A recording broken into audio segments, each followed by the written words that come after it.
So today we're going to be continuing to look at what's going to happen if the Australians try to form an empire in the modern day. This video is going to be very unrealistic. All the events that are going to happen are purely fictional. But yeah, in our previous video, we saw that the Australians were going to form an empire, and they did actually form a very formidable empire. They've taken over a lot of countries like New Zealand, Madagascar, Indonesia, Malaysia, and at the very end, Thailand. Now, in our previous video, if you haven't watched it, go watch it now. We said that they stepped foot into Southeast Asia and that they might go on and invade some of these countries, and that might just happen today because the Australians had been building a very formidable navy as well as a very formidable army. Now, the navy was useful in the very start because they had to take out Indonesia and Malaysia, but now it is kind of connected via land. And yeah, before going on any military campaigns, we can see that the Australians now completely annexed their vassal state of Indonesia, and now Indonesia ceased to exist, and Australia grows even more strong after taking over the entire country of Indonesia. But still, we can see that they are recruiting troops from all over the country. Every year, their military is getting better. They're also investing in their navy, and let's just say that they have the full support from the United States, who in real life, if the Australians were to expand, I don't know if the US would help,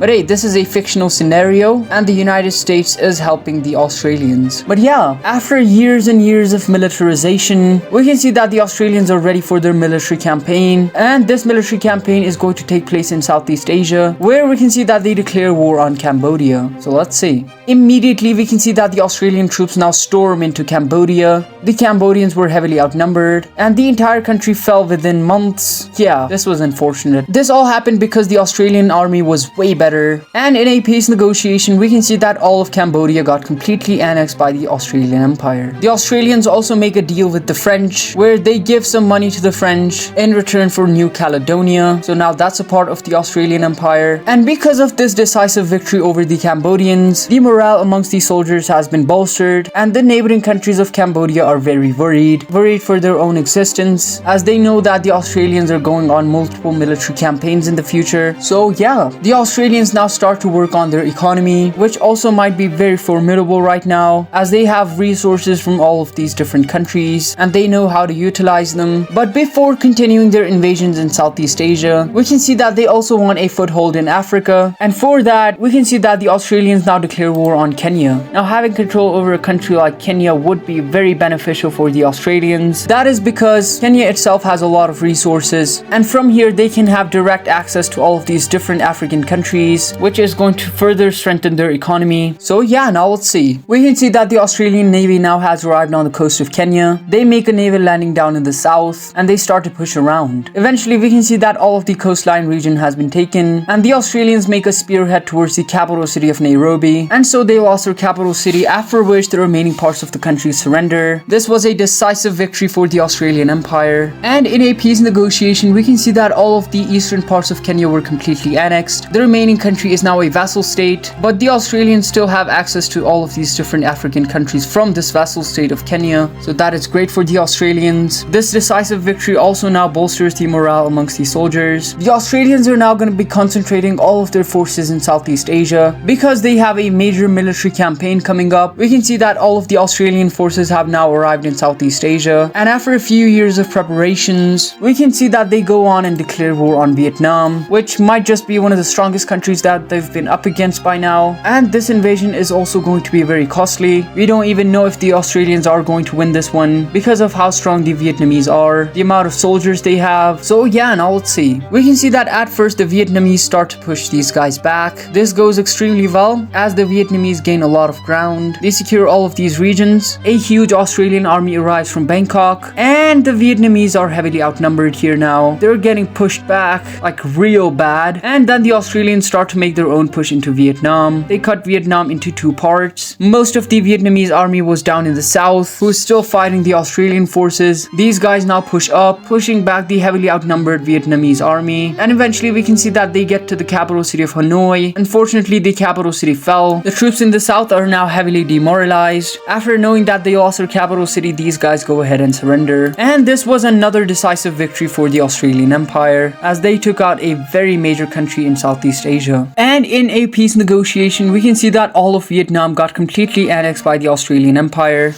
This was pretty much expected, as the Australians really want to expand, and they can do anything to expand their territory. Now at this point, the country of Laos is very scared. They've lost pretty much everyone to their eastern borders, and the Australian Empire has now surrounded them. So yeah, things might not be looking very good for Laos. Though the Australians are not focused on taking Laos for now, they want their hands on another country, and if they were to take out this country, they would definitely be able to secure their position in the Pacific Ocean. Of course, it's going to be the Philippines, and after taking control of the Philippines, it would be really easy for the Australians to then continue their invasions of the Pacific Ocean, like maybe go after countries like North Korea or even Japan, who knows. But yeah, now we can see that the Australian Empire is at war with the Philippines, and I don't know if you guys remember this, but the Australians have a very formidable navy. So now let's see. We can see that the Australian Navy now has arrived on the coast of Philippines, and they have completely surrounded the country. The Filipino Navy also has been completely destroyed by the Australian Navy. They start things off by making a naval landing on this island, eventually taking it out, and then we can see that the Australians make a naval landing up in the north, and they start to push around. Their main goal is to get to the capital city of Manila, which they do so successfully. We can see that the capital city of the Philippines fell. This northern island surrenders. This army now starts to push down, taking out multiple islands. But yeah, after all of this chaos, we can see that the remaining parts of the Philippines surrender, as they simply could not win this war against the Australians. And now the Philippines is also a part of the Australian Empire. Good for these guys, as they have now secured their position in the Pacific Ocean. Look at this belt that they have formed. This is literally huge. Maybe they're heavily inspired by their dad, who also once used to control a lot of territories in the world. The entire world was their belt. But yeah, after the Filipino invasion, we can see that the Australians concentrate their forces once again in Southeast Asia. And in Southeast Asia, they declare war on Laos. But guys, Laos makes a smart move here. They already know that they would not be able to hold off the Australians, and so they surrender without a fight. And trust me guys, this was a very good decision taken by the Laos government, as a fight with the Australians would have been pretty much impossible to win. Laos too got completely annexed, and now the only remaining country in Southeast Asia is Myanmar, and a war with Myanmar is coming. Definitely it's coming. The Australians prepare their forces, and they send their entire military on the border with Myanmar, and oh boy, things are about to get hideous. Finally, we can see that the Australians declare war on Myanmar, and this is about to be very interesting.